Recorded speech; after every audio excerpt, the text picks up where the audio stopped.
আমি ঘৰৰ কথা মতে নাম গাব আহিছো, ঘৰৰ কথা মতে নাম গাব আহিছো। আমি প্ৰতিদিনে এনেকে নাম ধৰো।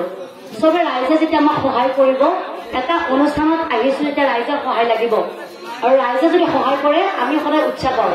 আৰু আমি যেতিয়া ৰাইজক কিবা এটা দেখাব পাৰো ৰাইজেও ভাল পায়, হয়নে? ইমান ধুনীয়াকে বৰমাহঁতে নাম ধৰিছে, আপুনি বেয়া পাইছে আপোনালোক গুচি যাব। আৰু অহংকাৰী বুলি যে কলো, আপুনি যে গাত পাতি লৈছে, আপুনি নিজে অহংকাৰীৰ কাৰণে গাত পাতি লৈছে।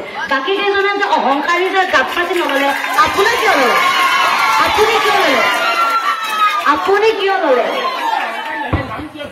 সেইটো কৈছো, সেইকাৰণে ধৰিছে আপোনালোকে। কিয় কিয় ধৰিছে কাৰণে আমি কৈছো।